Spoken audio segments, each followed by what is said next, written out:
Hello and welcome. You are listening to the Gay with God podcast, a safe place for us to share our stories and support one another. How long did we know? What challenges did we face? Did we lose our faith?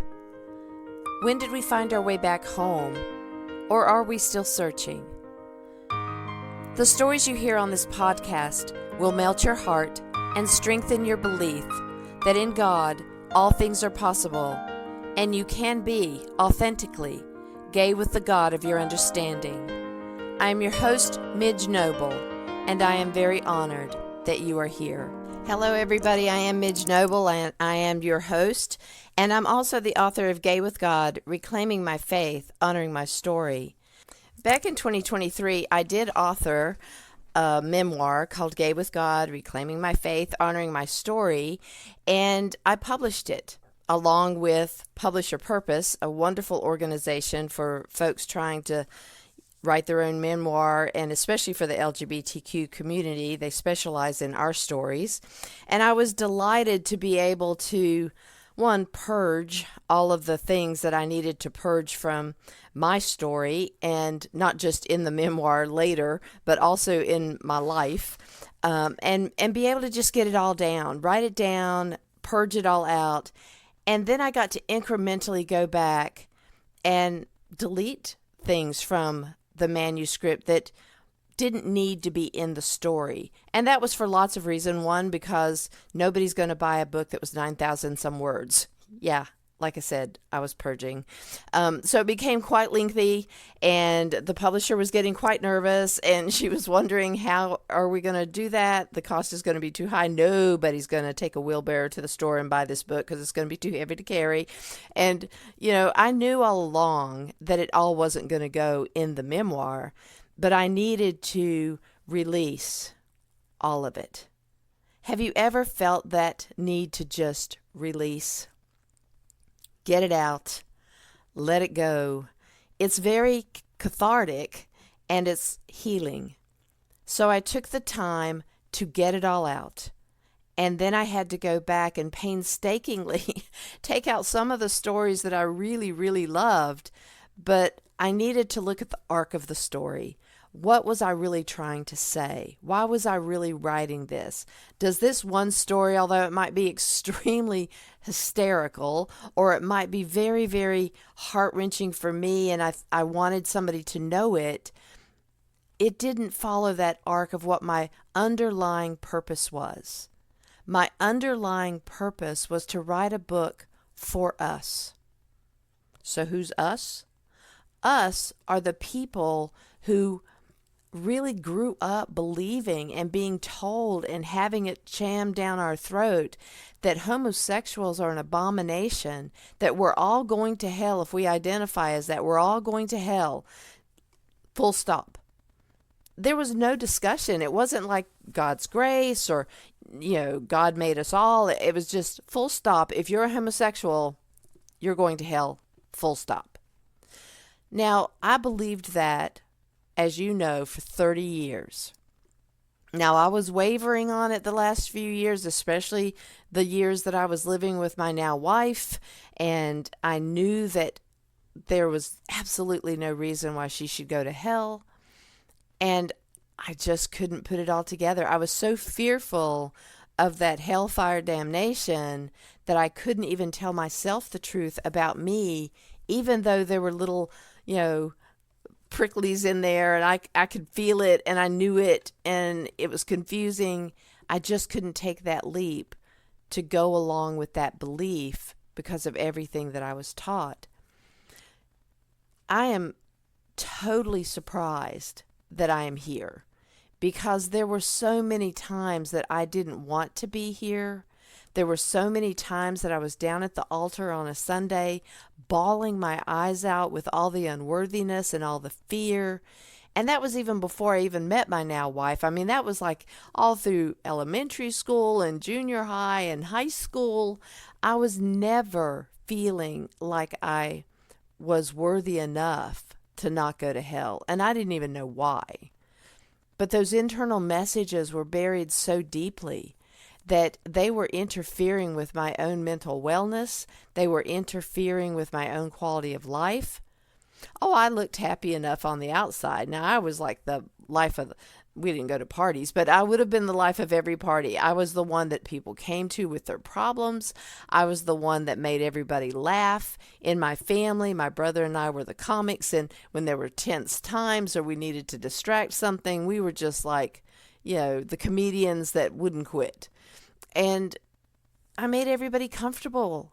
People came to me with their problems. They wanted to divulge all this stuff to me. All through school, I was the person that had the ear to listen to whatever anybody else needed to tell me. And yet I couldn't tell anybody, not even myself, what my struggles were. When I got to college, going to a Berkshire Christian college where I was going to be a missionary, youth minister, all of those things I was on track to do to please God, really. I wanted to do those things to please God. But I also always felt like preaching would have been my thing, to be a pastor. I wanted to care for people. I wanted to spread the good news. I wanted to be a good Christian. And I thought that that was my ticket into heaven. But here's where the stories collide. I was really probably primed, just in my DNA, to be a spiritual leader, and yet I was a woman. Later I realized I was gay, and there was no place for me in the church. Even churches that were supposed to be open and affirming, like the United Church of Christ, apparently there are two different kinds of them, and I found the one that was absolutely not for me. And it got really complicated. I don't doubt that I was also led to be a therapist, which I did. I was a school counselor. I was a camp counselor at church camps in the summer. And all through my Berkshire Christian College career, which led me to a BA in bad theology, but I did get a BA in theology, and I got a teaching degree because that's what women were allowed to be. So I didn't minor in youth ministry because I didn't know if I was going to be married by my senior year. So therefore, I couldn't be, a youth leader and get paid for it because we didn't pay people that in our denomination. So I couldn't make a living. So if you read the memoir, it'll all kind of tie in the dots and all that kind of stuff. But the point I'm making today is we all have such a difficult journey. And even in the world today in 2026, our rights are not our rights. Our rights are at the whim of who yields the pen in the Oval Office. If we really had the right to marriage, if we really had the right to health care and housing and being able to hold my wife's hand in public or kiss her goodbye in public, if we had those rights and they would be upheld in court, that would be great. But we don't. We don't have that right. And especially right now in 2026, people are being murdered just for being trans. People are being murdered just for being gay. We do not have the freedom to walk around hand in hand without being physically attacked or abused. That threat is always constant. Lots of people do it. Lots of people get away with it. Excuse me. And then lots of people don't get away with it. You never hear about all the murders and the beatings because once they're murdered, they're gay. It doesn't really make the news necessarily. And if they've been beaten up, they're too scared to tell it and risk more exposure to where they live. You make a report, it's in the paper. Hello. That's all we need is if we make a gay report, then it's in the paper and then people know where we live. So living out and proud now is really, really difficult because no one's protecting us the way we used to be protected. And even when Obama was in office, it's not that bad things didn't happen. They did, but there was a lid on it. I don't know if you remember that we had that sense of freedom. We had that sense of exhilaration that we were able now to be married finally, and it was legal, and nobody could take that away from us. And yet that's not for sure now. And with the current regime, we have a lot less protections. We've had a lot more strife and problems because the leader of our country at this point really is still out to cleanse the world of homosexuals and many marginalized people and women. And, it just goes on and on and on. So when I titled this episode, What's Next? I'm really wondering, what's next for me? Where do I go from here? What's next for all of our marginalized communities? What's next? Did you ever watch that story, West Wing? That it was wonderful. I loved West Wing. I loved Martin Sheen as the president. I just want so badly to have someone back in the Oval Office that has his sense of integrity and his kindness and his clarity. I loved that one episode where he went into this meeting and he really, really put this Southern podcaster who claimed to be a doctor, but she wasn't really a medical doctor, but she's very pious and a bigot.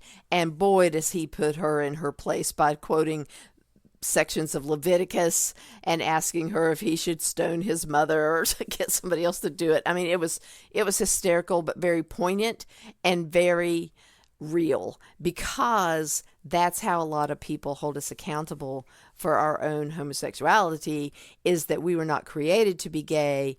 It's a sin, it's an abomination. So we're all back to that story. And the reason I bring that up is because Martin Sheen's character would always say, what's next? Because whatever he was doing, when he was done with that topic or with that decision, he would always say, what's next? And he's ready to move on. Oh, but I am so ready to move on at this point. The thing is that I have accomplished a lot that I intended to accomplish back in the day. I did work in the schools and become a school counselor. Never did teach.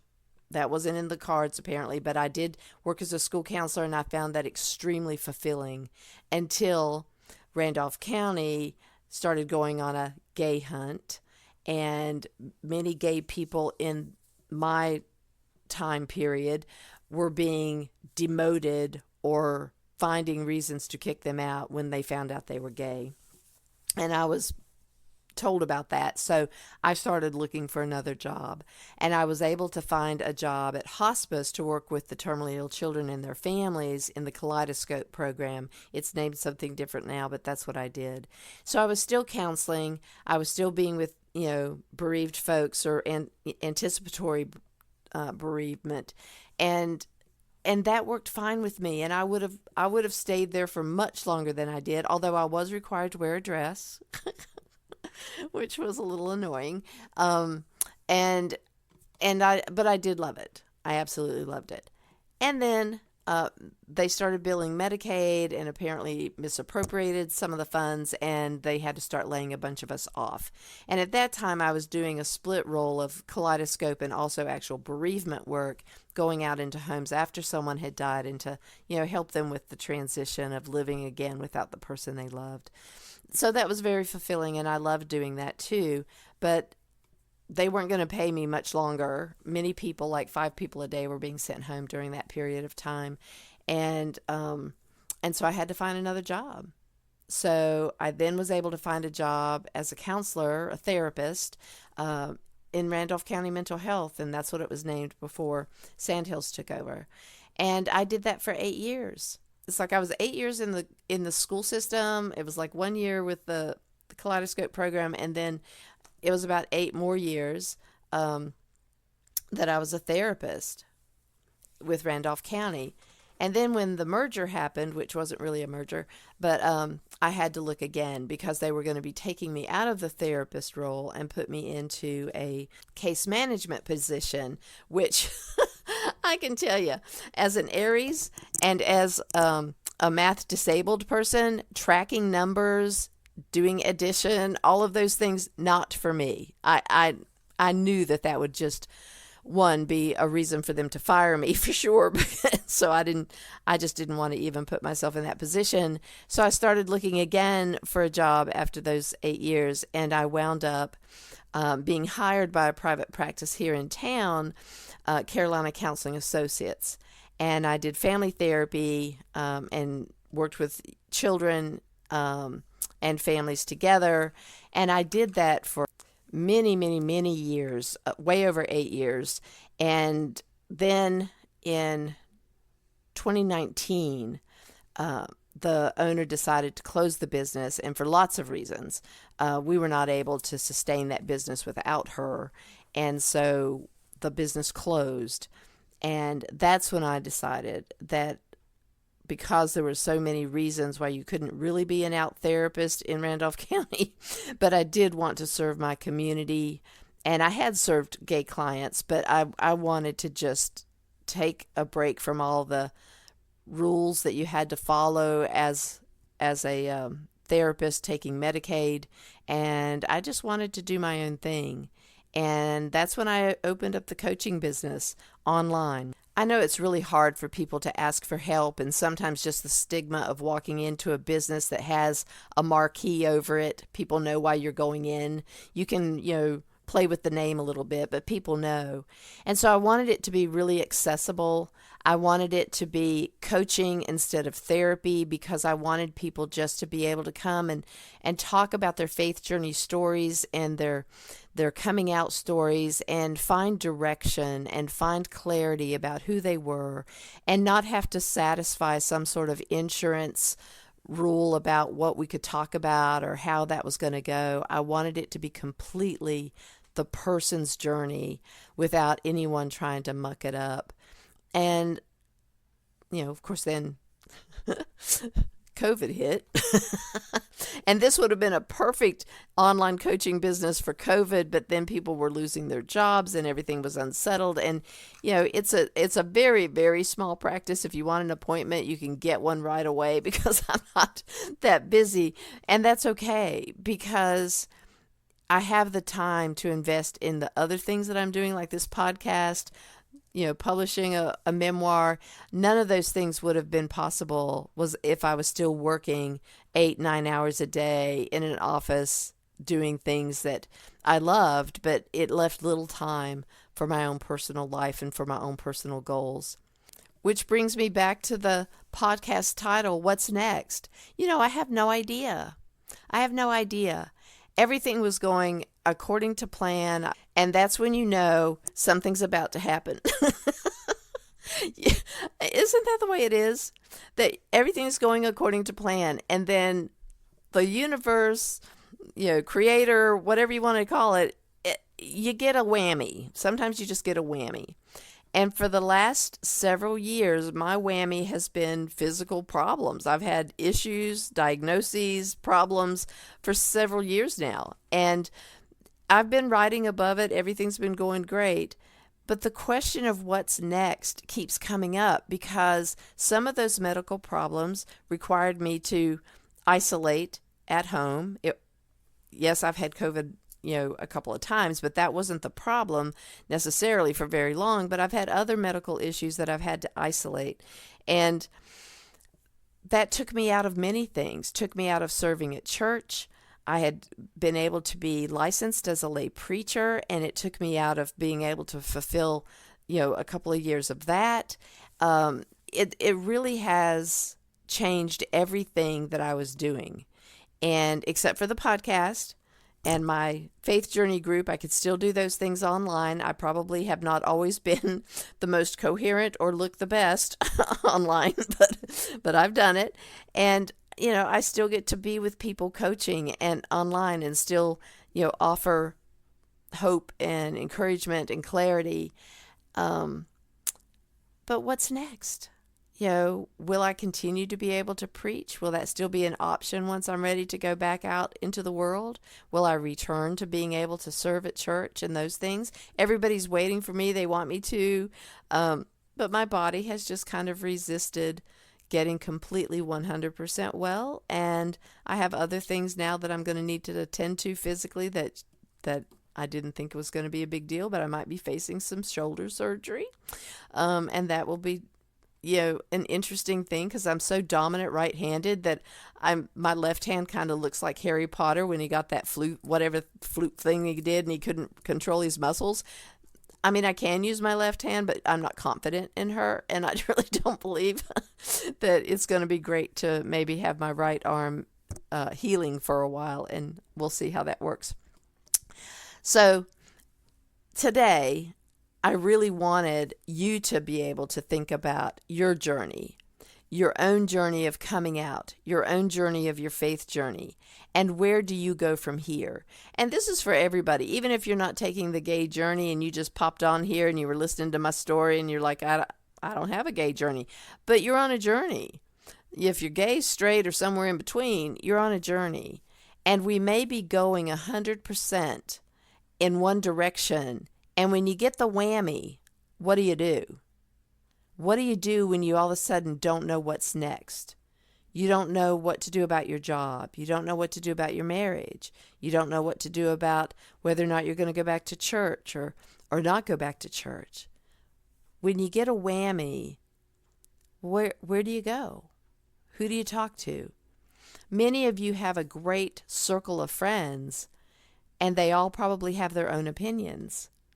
And sometimes that clouds your opinion for yourself because you don't have time to think about what you're really wanting.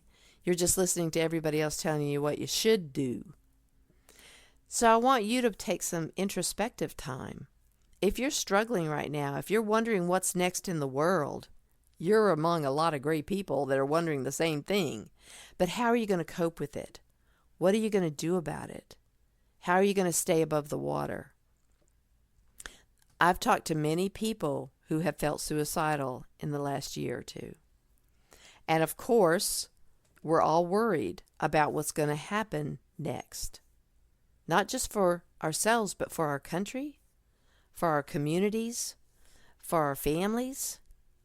It's a very scary time, and it continues to get a little bit scarier. I can promise you, though, that after a whammy, we've always been able to recover.